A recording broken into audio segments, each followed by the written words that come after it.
اس نے کہا روم کے بادشاہ نے، بندہ ضائع کرنے والا نہیں، وزیر نے کہا بادشاہ سے، اس نے کہا کیا کریں؟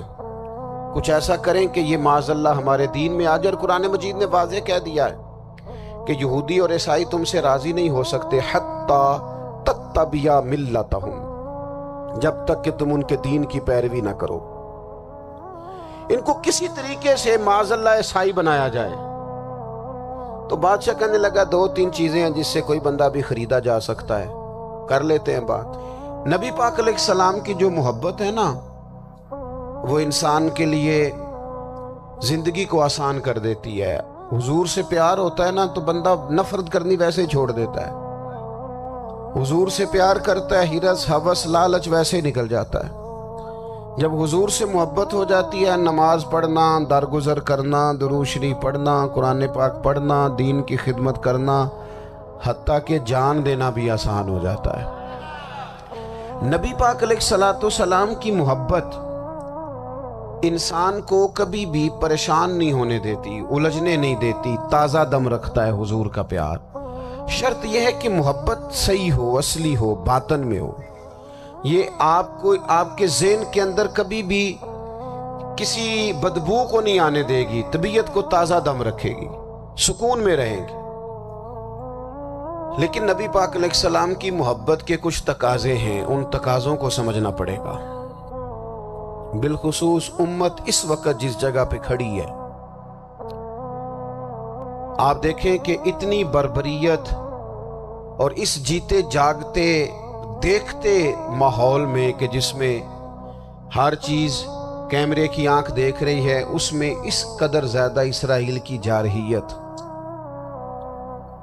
اس کے جواب میں دو تین تازیانے ہیں وہ سمجھنے والے۔ ایک ہے کہ میں کوئی جذباتی بات کروں گا، آپ اس کی تائید کر دیں گے۔ ایک ہے کہ پہلوؤں پر غور کرنے کا وقت ہے کہ اتنے کٹھن ماحول میں بھی اگر مسلم امہ کے لیڈر بیدار نہیں ہو رہے تو آپ کو پس منظر سمجھنا پڑے گا کہ ہم نے نبی پاک کی محبت کے تقاضوں کو نہیں سمجھا۔ حضور سے محبت ہے نا تو پھر نبی پاک کو تو سادہ طرز زندگی پسند ہے، حضور کو تو پسند نہیں ہے۔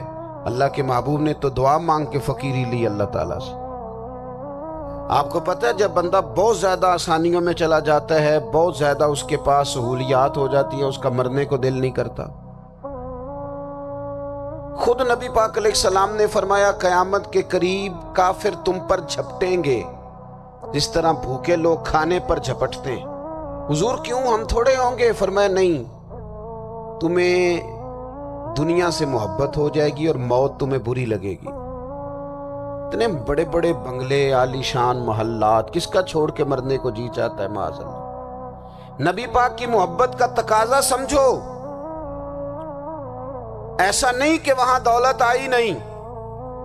حضور تو فرماتے ہیں کہ اللہ نے خزانوں کی کنجیاں میرے ہاتھ میں رکھ دی ہیں، لیکن میں نے عرض کیا مالک ایک وقت روٹی دینا اور ایک وقت کا فاقہ دینا۔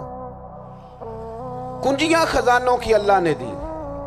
جب تک آپ اپنا طرز زندگی، یہ جو بہت دنیا کا پیار ہے نا، بہت زیادہ مرنے کی ہرس، یہ بہت زیادہ جینے کی ہرس تو اللہ تعالیٰ نے قرآن پاک میں یہودیوں کا طریقہ بیان کیا کہ وہ کبھی مرنے کی تمنا نہیں کریں گے کیونکہ جینے کی ہرس رکھتے ہیں۔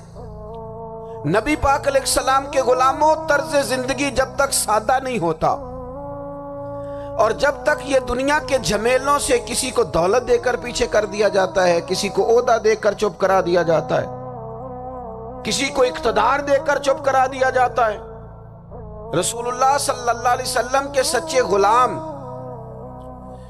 ان ایک بات کی سمجھ آ گئی تھی کہ ہمیں ہمارے رب نے کہا ہے قل ان کنتم تحبون اللہ فاتبعونی یحببکم اللہ۔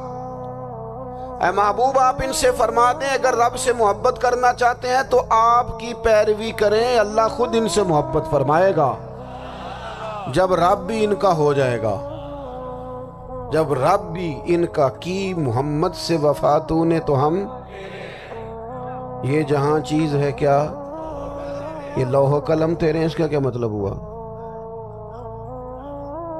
لوح و قلم، قلم لکھتی ہے نا تقدیریں، مقدر فیصلے، تو لوح و قلم تیرے ہیں، اس کا مطلب یہ ہے کہ پھر رب کریم تیرے اوپر فضل کرے گا، اور وہ جن فیصلوں کی امت کو دیانت سے چاہت ہے، اللہ اپنے فضل سے وہ فیصلے فرمائے گا۔ جب تک زندگی حضور کی غلامی کی طرف نہیں جاتی، وہ اللہ تعالیٰ کی تائید نہیں پاتی۔ حضرت عبداللہ ابن حذافہ رضی اللہ تعالیٰ عنہ کو رومیوں نے قید کر لیا تھا، اور جب رومی آپ کو قید کر رہے تھے، پکڑ رہے تھے، جنگ میں کچھ موڑ ایسا آ گیا کہ بظاہر مسلمانوں کے قدم پیچھے ہٹ رہے تھے۔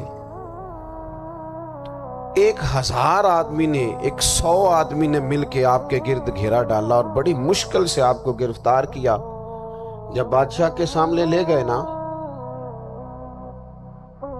تو بادشاہ سے اس کا سپہ سالار کہنے لگا کہ بندہ ضائع کرنے والا نہیں۔ یہ بات سمجھیں آپ، ہماری طبیعت کے مطابق جو بندہ پورا نہیں اترتا ہم ضائع کر دیتے ہیں۔ حالانکہ اگر آپ کو مخالف صف میں بندہ کام کا نظر آئے تو آپ غور فرمائیں کہ یہ ہمارے قافلہ محبت میں کیسے شامل ہو سکتا ہے، اس کے لیے جد و جہد کریں تاکہ اس سے کام لیا جا سکے۔ اس نے کہا، روم کے بادشاہ نے بندہ ضائع کرنے والا نہیں۔ وزیر نے کہا بادشاہ سے، اس نے کہا کیا کریں؟ کچھ ایسا کریں کہ یہ معاذ اللہ ہمارے دین میں آ جائے۔ اور قرآن مجید نے واضح کہہ دیا ہے کہ یہودی اور عیسائی تم سے راضی نہیں ہو سکتے حتی تتبع ملتہم، جب تک کہ تم ان کے دین کی پیروی نہ کرو، ان کو کسی طریقے سے معاذ اللہ عیسائی بنایا جائے۔ تو بادشاہ کہنے لگا 2-3 چیزیں ہیں جس سے کوئی بندہ بھی خریدا جا سکتا ہے، کر لیتے ہیں بات۔ اس نے سب سے پہلے حضرت عبداللہ ابن حذافہ سے کہا کہ جتنے پیسے آپ کہیں گے آپ کو ملیں گے، آپ اس دین میں آ جائیں معاذ اللہ۔ تو حضرت عبداللہ ابن حذافہ نا، کچھ لوگ بڑے سیانے ہوتے ہیں، بردبار ہوتے ہیں، بعض باتوں پر غصہ نہیں کرتے، ہنستے ہیں۔ حضرت عبداللہ ابن حذافہ ہنس پڑے، فرمانے لگے تجھے کس نے بادشاہ بنایا؟ تو بڑا بیوقوف آدمی ہے۔ اس نے کہا کیا مطلب؟ فرمانے لگے نادان، میں تو تلوار لے کے میدان میں آیا ہوں، مجھے دولت کمانی ہوتی میں تجارت کرتا، میں تجارت نہیں کر رہا، میں تو شہادت کے لیے نکلا ہوا ہوں، اور تو مجھے کہہ رہا ہے پیسے لے لے، کو عقل کی بات کر۔ اس نے دوسری بات کی، اس نے کہا کہ میں بادشاہ ہوں، میرے نیچے جتنے بھی عہدے ہیں، وزیر، مشیر، وزیر خزانہ، جو آپ عہدہ کہیں گے آپ کو دے دیا جائے گا، آپ اس طرف آ جائیں۔ تو حضرت عبداللہ ابن حذافہ کہنے لگے پھر کہتا ہوں تو بڑا نادان ہے۔ فرمانے لگے میں حضور کا صحابی ہوں، اور صحابی ہونے سے بڑا عہدہ دنیا میں ہے ہی کوئی نہیں۔ صحابہ وہ صحابہ جن کی ہر صبح عید ہوتی تھی، خدا کا قرب حاصل تھا، نبی کی دید ہوتی تھی۔ کہا تو مجھے لالچ دے رہا ہے۔ اب انہوں نے ایک نئی چال چلی۔ وزیر کہنے لگا کہ میں ایک اور طرح سے معاذ اللہ کوشش کرتا ہوں پگھلا دینے کی۔ آپ اندر کمرے میں قید تھے تو وہاں ایک خاتون کو بنا سوار کر بھیج دیا گیا۔ دوستو یاد رکھنا، تگڑا اور مضبوط جوان پتہ کون ہوتا ہے؟ جس کی نظریں پوری طرح اس کے کنٹرول میں ہوں۔ یہ علامت جوانی ہے۔ جس آدمی کا پوری طرح، 2 لوگ دنیا میں کبھی کوئی کارنامہ سر انجام نہیں دے سکتے، ایک جو حرام کھاتا ہو، ایک جس کی نظر ناپاک ہو۔ محمد بن قاسم جب یہاں آئے تھے نا،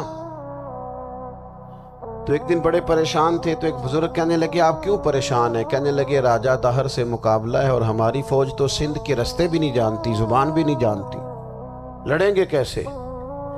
2-4 دن کے بعد ان بزرگوں کی دوبارہ محمد بن قاسم سے ملاقات ہوئی تو بڑے خوش تھے۔ کہا آپ کیوں خوش ہیں؟ کہنے لگے وہ میرا مقابلہ نہیں کر سکتا، میں نے تحقیق کر لی ہے۔ کہا کیوں؟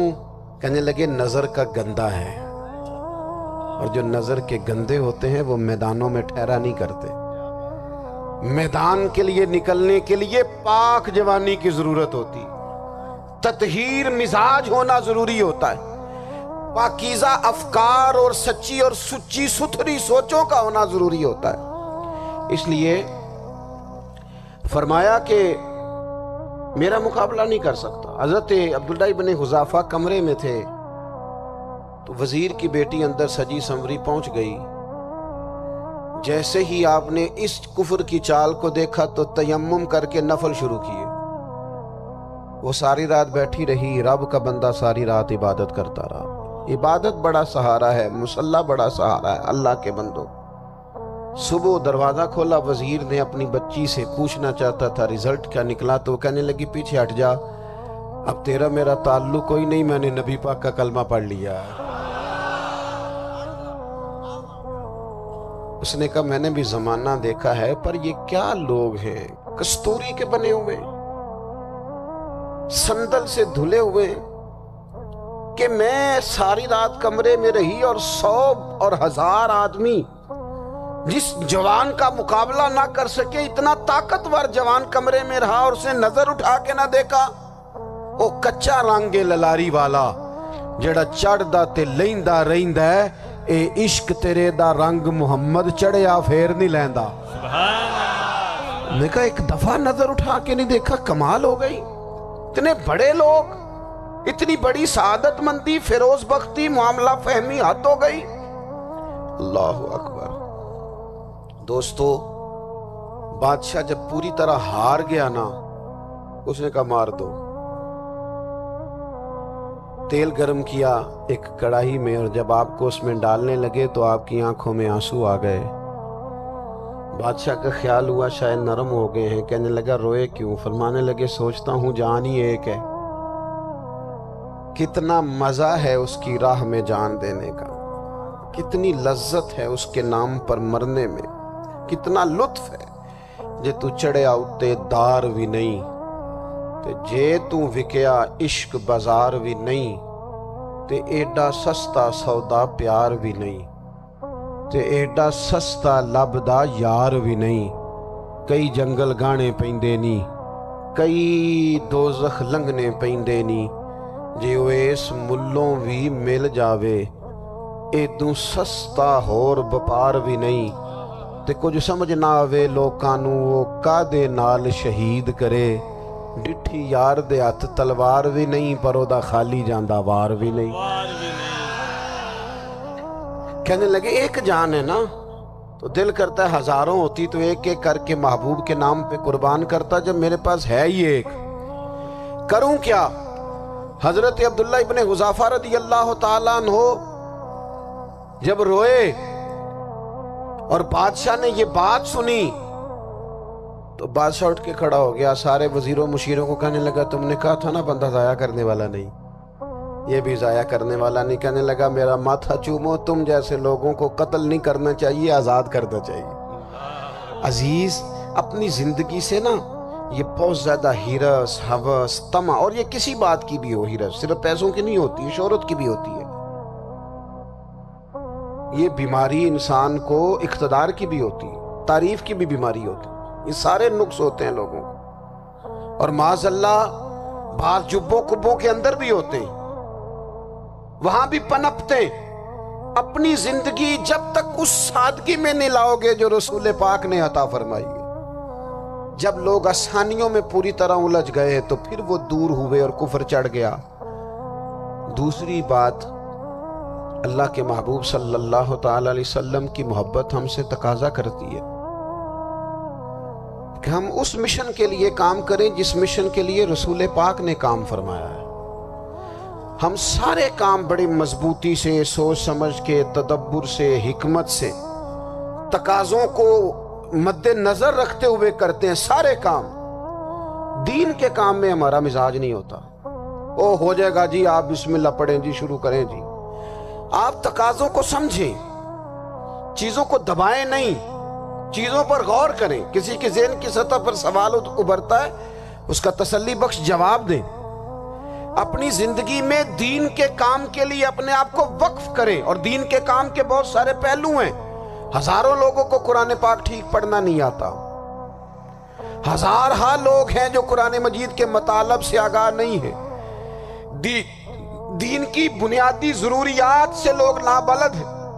میں آپ کو کس طرح یہ بات سمجھاؤں کہ ہزاروں کی تعداد میں طلاقیں اس لیے ہوتی ہیں کہ مردوں کو طلاق کے مسئلے نہیں آتے.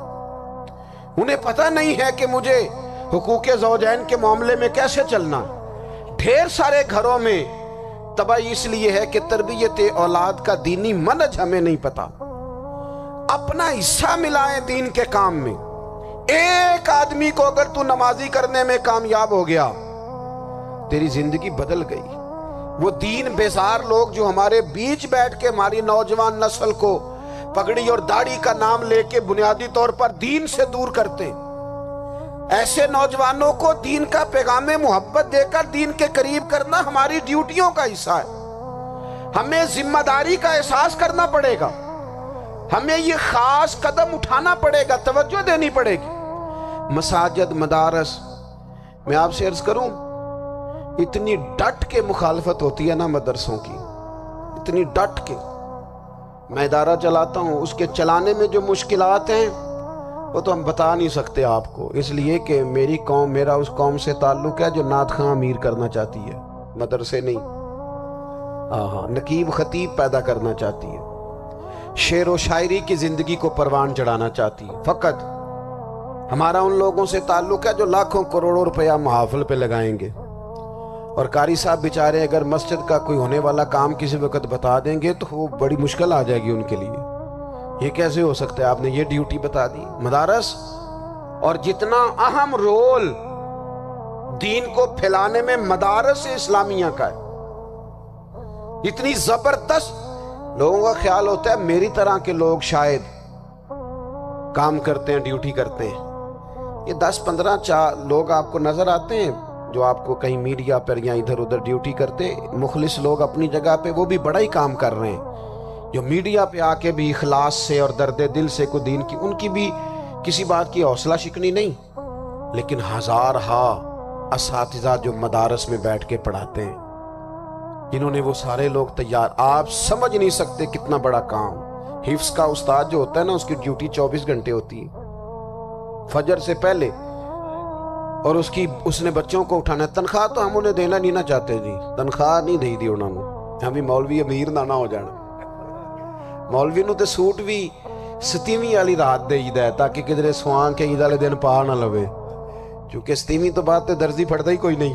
کیوں حضرت؟ ایسا ہی ہے نا، اس وقت تو نہیں نہ لیتا. تو ہم چاہتے ہیں مولوی ہماری مرضی کے ہماری طرح کا سوٹ نہ پہن لے. مدارس کی مضبوطی آپ یہ دیکھ لیں، یہ صلاح الدین ایوبی کا تعلق بھلا کس چیز سے تھا؟ غوث اعظم کے مدرسے سے. حضور غوث اعظم کے مریدوں کی جماعت اس کے ساتھ شامل تھی. کون لوگ تھے جنہوں نے مدارس سے فیض پایا؟ رازی اور غزالی، حضور غوث اعظم، خواجہ اجمیر، یہ سب لوگ مدارس کے لوگ ہیں. کمزوریاں ہیں، غلطیاں ہیں، بہت ساری چیزوں کی اصلاح کی ضرورت ہے، لیکن یہ دین کا بہت بڑا قلعہ ہوتا ہے مدرسہ.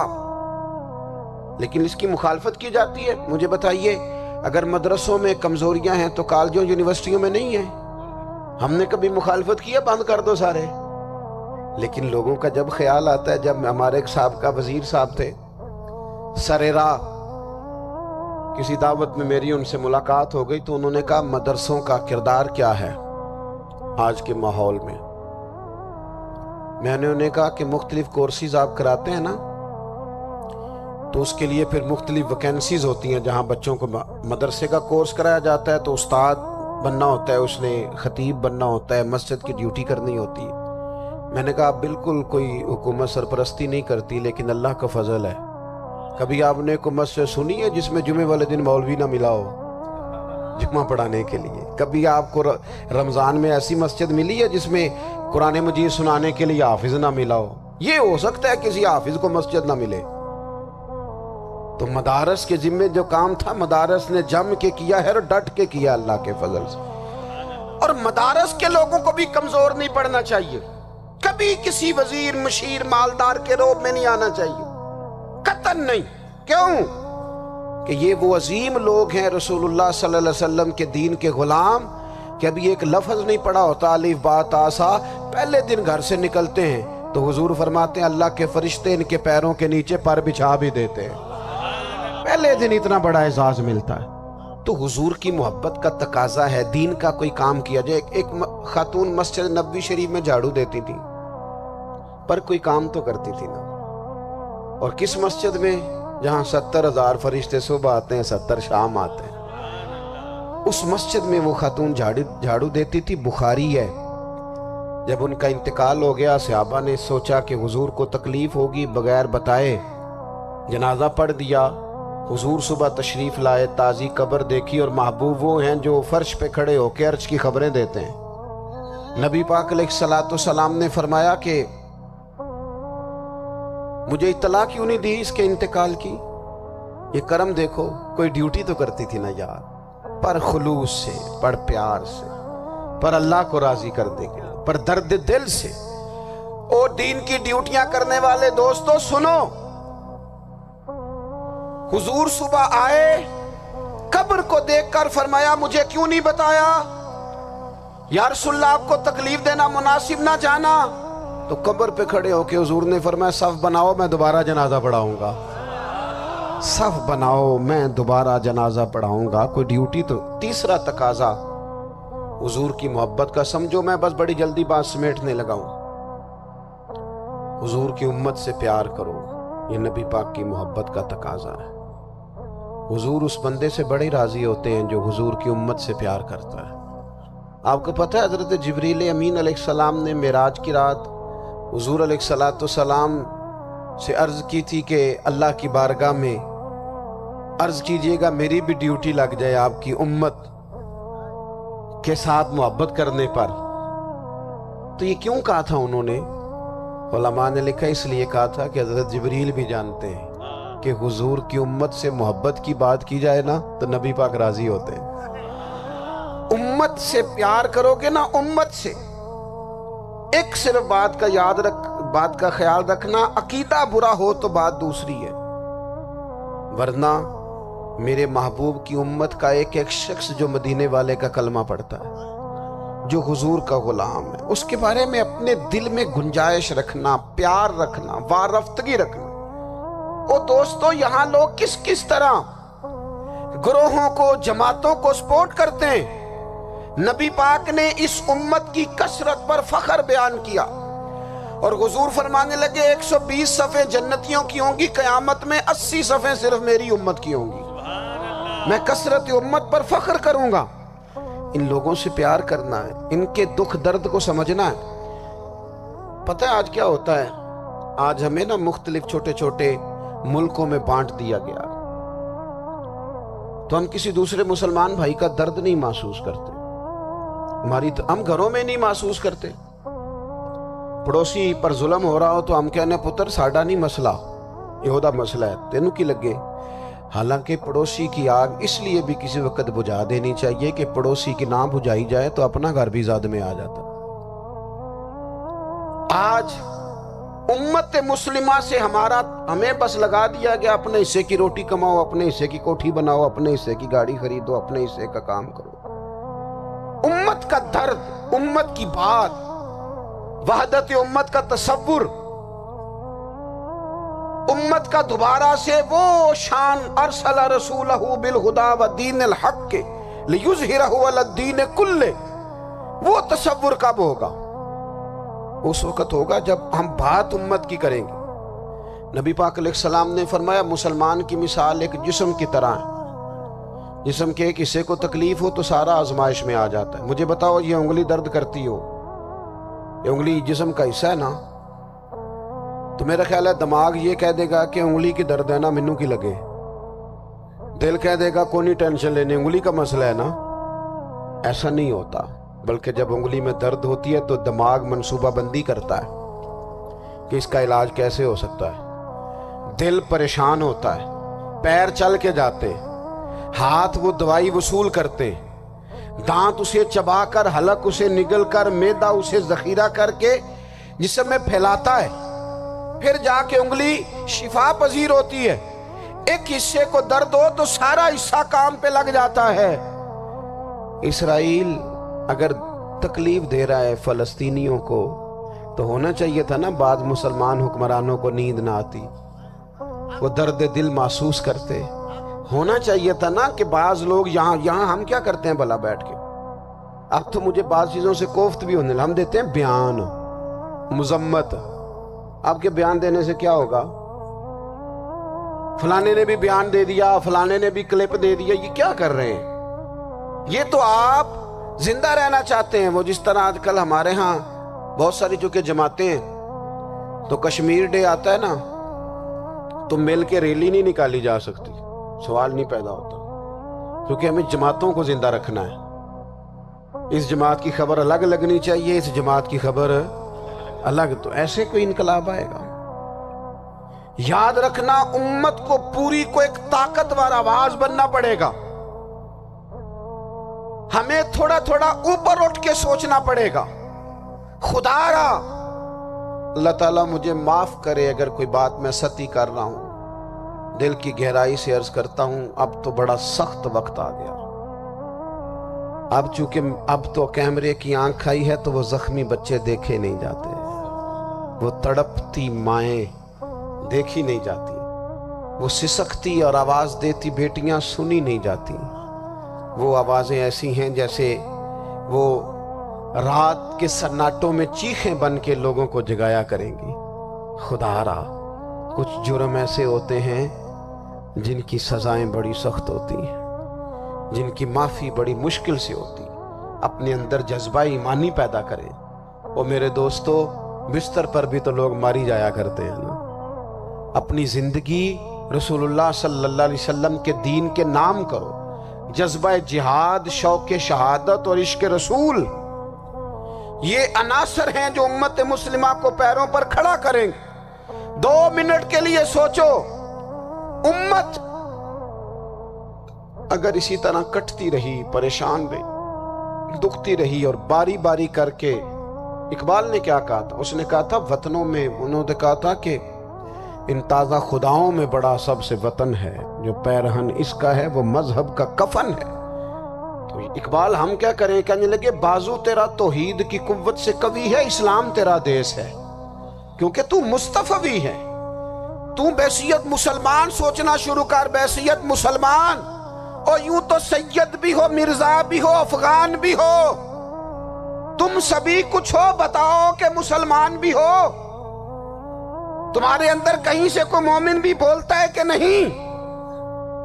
علاقائی تعصبات اور ملکی سرحدوں میں قید ہو جانے والوں, تم ایک نبی کی امت ہو.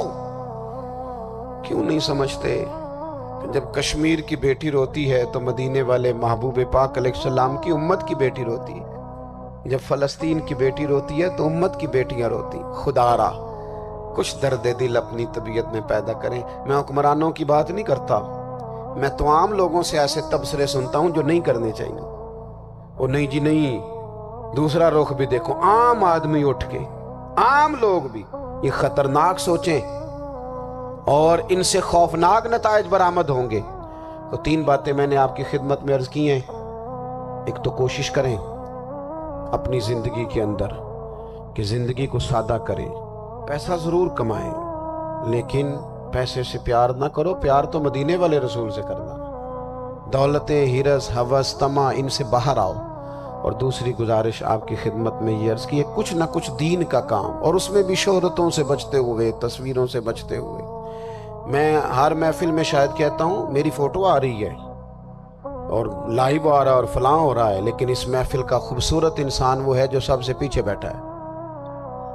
وہ کسی فوٹو کے لیے نہیں آیا. اور میں ڈھیر سارے لوگ دیکھ رہا ہوں, یہ جو آگے بیٹھ جاتے ہیں بعض اوقات 5, 7, 10 لوگ, یہ بڑی تصویر سازی کرتے ہیں, لیکن جو پیچھے بیٹھے ہوتے ہیں, جو پیچھے بیٹھے ہوتے ہیں ان کی کوئی فوٹو نہیں آتی. اور میں نے بہت سارے لوگوں کو دیکھا ہے کبھی موبائل کو ہاتھ بھی نہیں لگاتے, لیکن جن کے لیے آئے ہیں انہیں تو پتہ ہے نا کون کون آیا ہے.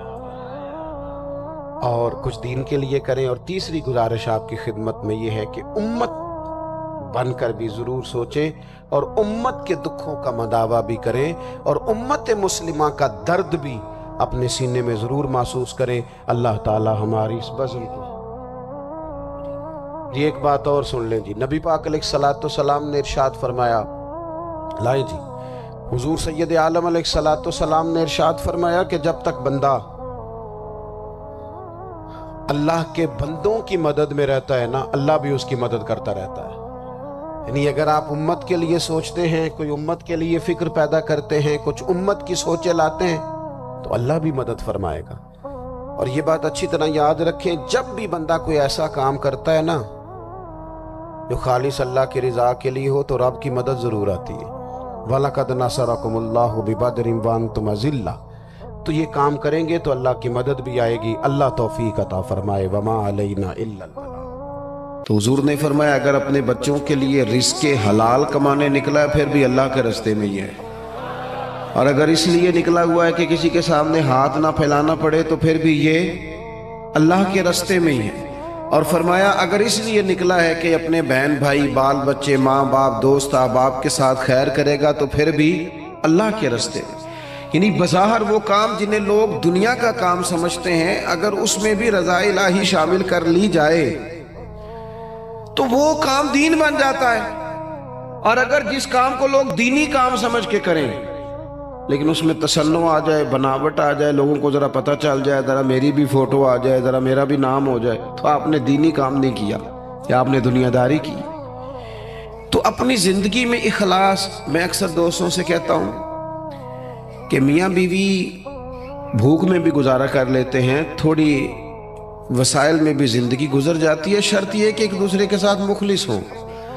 لیکن اگر خاتون کو پتہ چلے کہ میرے ساتھ مخلص نہیں ہے اور خامد کو پتہ چلے کہ میرے ساتھ مخلص نہیں ہے تو وہ گھر نہیں چلتا۔ تو اگر اخلاص نہ ہو تو ایک گھر نہیں چلتا تو پورا دین کیسے چلے گا؟ اپنی زندگی میں اپنے مزاجوں میں اخلاص، بہت ساری ہماری پریشانیوں کا سبب ہمارا دکھاوا ہے، اور میں نے دیکھا ہے یہ جو دکھاوا کرنے والے ہیں بیچارے یہ بڑے ڈسٹرب لوگ ہیں، ذہنی طور پر شدید پریشان لوگ ہیں دکھاوا کرنے والے، بیچارے بڑی تکلیف میں ہیں کہ دیکھو یار میری فوٹو نہیں آئی، خود بتاتے ہیں اللہ کا شکر ہے جی میں فلانا کام بھی نیکی کا کرتا ہوں، بڑا کرم ہے جی فلاں خیر بھی۔ آپ کو یہ کیوں بتانا پڑا؟ اتنی پریشانی کیوں لگ گئی آپ کو؟ اگر آپ کرتے ہیں تو اللہ تعالیٰ اس کا اجر آپ کو عطا کرے گا۔ خود بخود آپ کو کیوں ایسا کرنا پڑا؟ اخلاص والی زندگی گزاریں، اپنے لہجوں میں اپنے لفظوں میں حسن اور صفائی لائیں۔ دیکھیں نبی پاک صلی اللہ تعالیٰ علیہ وسلم نے فرمایا قیامت کے دن کچھ لوگ بڑی نیکیاں لے کے رب کی بارگاہ میں حاضر ہوں گے، ان کے پاس بڑی نیکیاں ہوں گی، لیکن اللہ فرمائے گا تم نے نیکیاں تو کی تھیں پر کی تھی لوگوں کو دکھانے کے لیے۔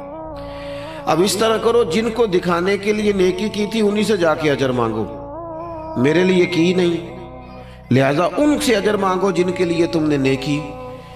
بڑا سخت معاملہ ہے اور بڑا اذیت ناک مسئلہ ہے دکھاوے کا، یعنی کوئی بھی آپ کام کریں، آپ کسی کے شاگرد ہوں تو مخلص ہوں، کسی جگہ ارادت مند ہوں تو مخلص ہوں، کسی جگہ استاد ہوں تو مخلص ہوں، کسی جگہ آپ کی ذمہ داری تعلیم و تربیت کی ہو تو مخلص ہوں۔ اگر اخلاص نہیں ہوگا تو پھر ریاکاری کا سادہ ترجمہ اداکاری ہوتا ہے، پھر اداکاری بندہ کتنی کو کرے گا، تھک جائے گا۔ آپ مخلص ہو کر اپنا کام بھی صحیح کر کے کریں اللہ کی رضا کے لیے۔ یہ رشتہ داروں میں زیادہ لڑائیاں کیوں ہوتی ہیں؟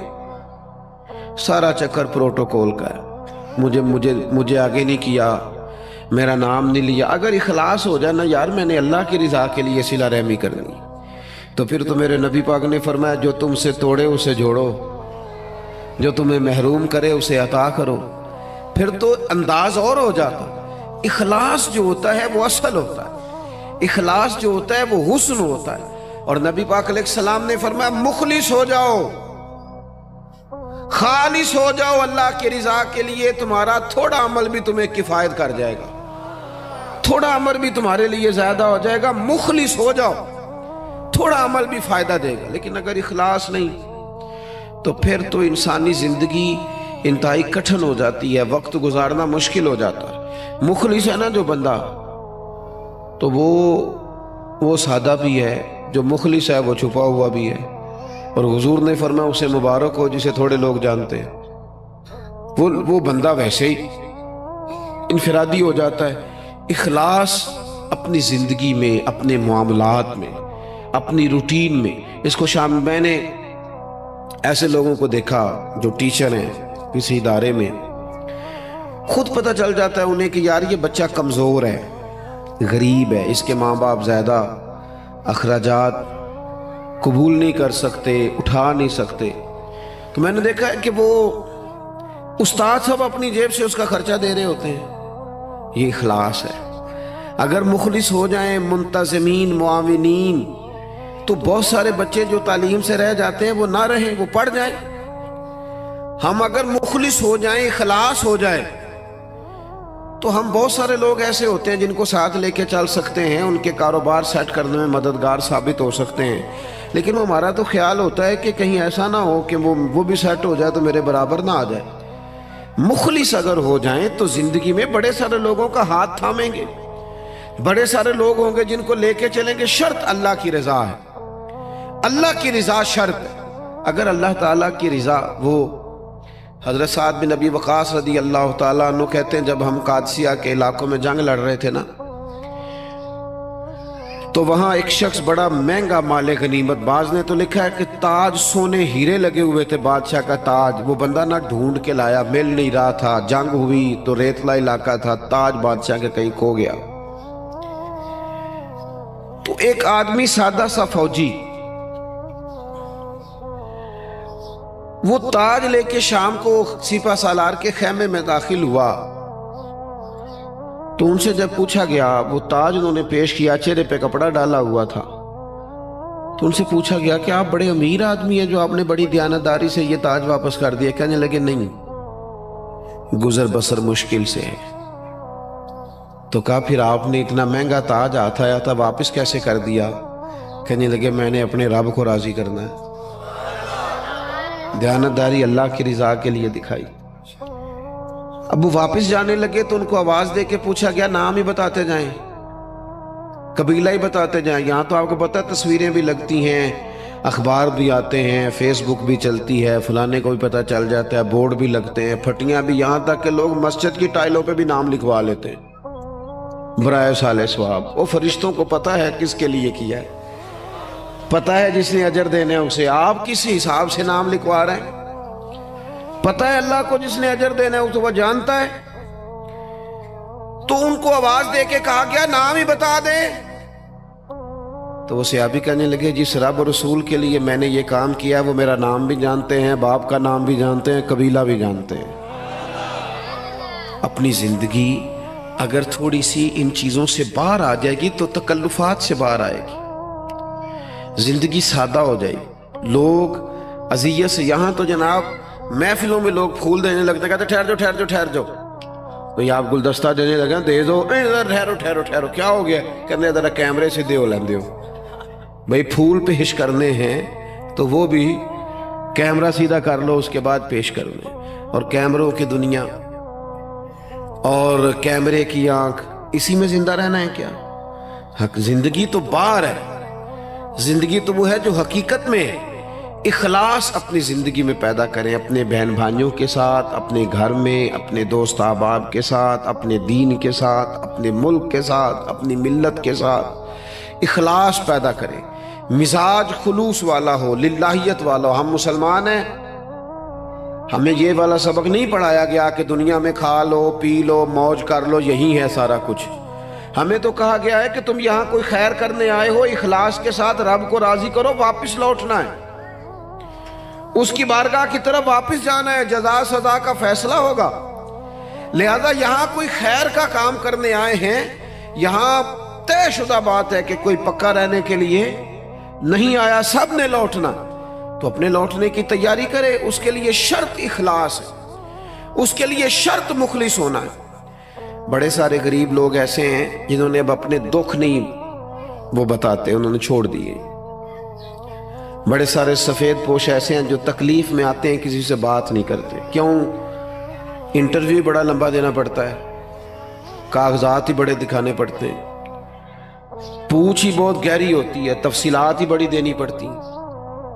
حالانکہ رب نے جب ہمیں دیا تھا تو اتنی تفصیلات نہیں جانی تھی، پوچھی تھی، حکم نہیں دیا تھا، وہ تو خیر جانتا ہے سارا کچھ، لیکن اس نے اتنے سوال جواب جو جس ذریعے سے ہمیں دیے وہ ذریعہ اتنے سوال و جوابوں والا نہیں تھا۔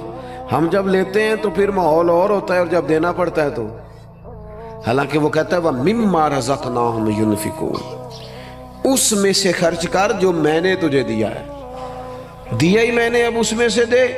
تو ہمارے ہاں جناب بڑی لمبی، اب تو لوگ بتاتے نہیں، کہتے ہیں چپ کرو، عزت نفس کا مسئلہ ہے۔ اگر بات کریں گے تو بات کھل جائے گی، بات آگے نکل جائے گی، لیکن جو دینے والے تھے، جو عطا کر، حضرت عبداللہ ابن عمر رضی اللہ تعالیٰ عنہ، ان کا نا ایک غلام زیادہ عبادت کرنے لگ گیا، اللہ اللہ زیادہ کرتا تھا، نفل زیادہ پڑھتا، ذکر اذکار زیادہ کرتا، عبادت زیادہ کرتا، تلاوت زیادہ کرتا، درود پاک زیادہ پڑھتا، تو جناب عبداللہ ابن عمر نے اسے آزاد کر دیا۔ فرمایا اللہ کی حضور حاضر ہونا چاہتا ہے، ہم کیوں اسے پابند کریں، اسے آزاد کرتے، اسے آزاد کر دیا۔ ایک اور غلام نے سوچا کہ یار یہ تو بڑی بات ہے، اس نے بھی اللہ اللہ شروع کر دیا، حضرت عبداللہ ابن عمر نے اسے بھی آزاد کر دیا۔ اب وہ غلاموں نے کام پکڑ لیا، نفل پڑھتے، آپ اسے آزاد کر دیتے۔ ایک دن آپ کے بیٹے کہنے لگے بابا جان یہ آپ کو دھوکہ دیتے ہیں، بعد میں پتہ نہیں پانچوں بھی پڑھتے ہیں کہ نہیں، آپ کے سامنے یہ نفل پڑھتے ہیں، بڑے سجدے کرتے ہیں، آپ آزاد کر دیتے ہیں، آزادی کے بعد پتہ نہیں کیا کرتے ہوں گے، دھوکہ دیتے ہیں۔ تو حضرت عبداللہ ابن عمر نے بڑی ہی اعلیٰ بات کر دی، رب کے بندوں کی یہی شان ہوتی ہے۔ فرمانے لگے یہ مجھے رب کے نام پہ دھوکہ دیتے ہیں، میں تیار ہوں دھوکہ کھانے کے لیے، اس نام پر میں دھوکہ کھانے کو، یہاں لوگ بڑے بڑے ناموں پہ دھوکے نہیں کھاتے، تیرا پلاٹ مہنگا بیچ دوں گا، لوگ دھوکہ کھا نہیں جاتے، تو جمع کرا تیرے 100 کے 250 ہو جائیں گے، کھاتے نہیں، دولت کے نام پہ تو دھوکے کھاتے ہیں نا، لوگ اقتدار کے نام پر بھی تو دھوکے کھاتے ہیں نا۔ تو کہا اگر اللہ کا نام لے کر یہ مجھے دھوکہ دینا چاہتے ہیں تو میں دھوکہ کھانے کو تیار ہوں۔ اخلاص پیدا کریں زندگی کے اندر، للہیت پیدا۔ آپ اتنے سارے لوگ آئے ہیں،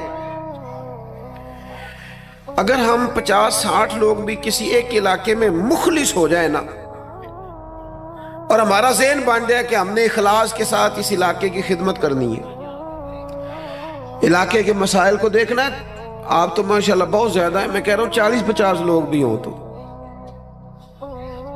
وہ گلی سے گزر رہے ہوتے ہیں تو گاڑی جو ہے وہ کسی کھڈے میں لگتا ہے، ٹائر تو اس پہ تبصرہ ہوتا ہے، ساڑھی حکومت کوئی کام نہیں کر دی، ویکو کٹے کھڈے نے، حالانکہ وہ 10 منٹ کا کام ہے، گاڑی سائیڈ پہ کی جائے، ایک دھابڑا ایک کئی اسے پکڑا جائے اور کھڈے کو بند کر دیا جائے۔ اور وہ میں نے تو دیکھا ہے کہ جو 4 کروڑ روپے اپنے گھر پہ لگاتا ہے وہ 10 لاکھ روپے گلی پہ لگانے کو تیار ہی نہیں ہوتا، ساری گلی میں پانی کھڑا ہے۔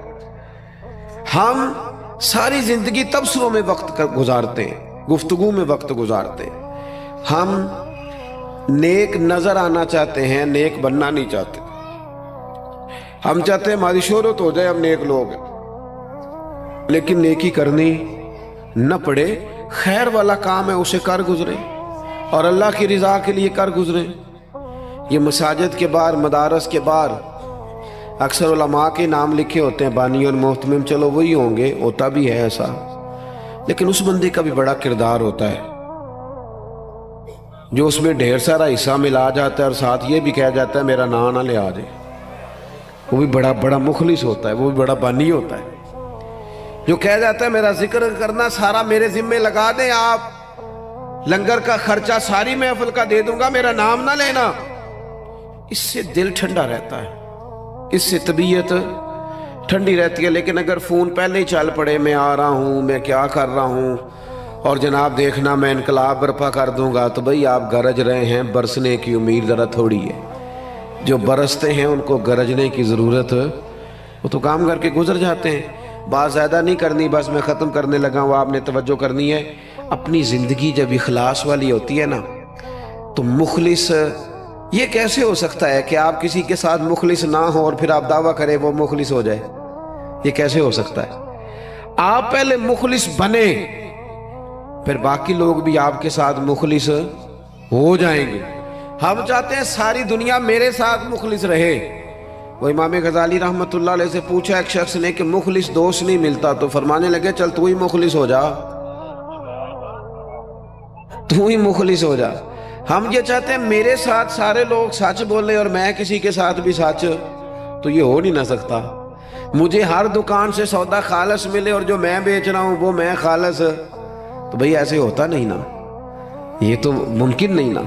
تو اپنی زندگی میں اخلاص، امام ابو نعیم کہتے ہیں کہ ایک 100 گھر تھا پورا مدینہ شریف میں، تھوڑی سی آبادی ہوتی تھی، 100 گھر تھا جس میں 2 وقت کھانا بھی ملتا تھا، کپڑے بھی بچوں کے، دیگر اخراجات بھی، 100 گھر کو، اور سالوں ملتا رہا پر پتہ نہیں تھا کون دے جاتا ہے۔ سالوں وہ کھانا پانی بچوں کے خرچے آتے رہے پر پتہ نہیں تھا دے کے کون جاتا ہے۔ پھر اچانک ایک دن ایسا آیا کہ وہ کھانا بھی آنا بند ہوا، وہ ساری چیزیں بند ہوئی، لوگ پریشان ہوئے، ڈسٹرب ہوئے، تکلیف بڑھی، ایک دوسرے سے پوچھنے لگے تیرے گھر بھی نہیں آ رہا؟ اس نے کہا نہیں آ رہا۔ تیرے گھر 100 تو گھر تھا، پھر کہا پتہ کرو کب سے نہیں آ رہا، تو پتہ چلا 18 محرم سے میرے گھر نہیں آیا لنگر۔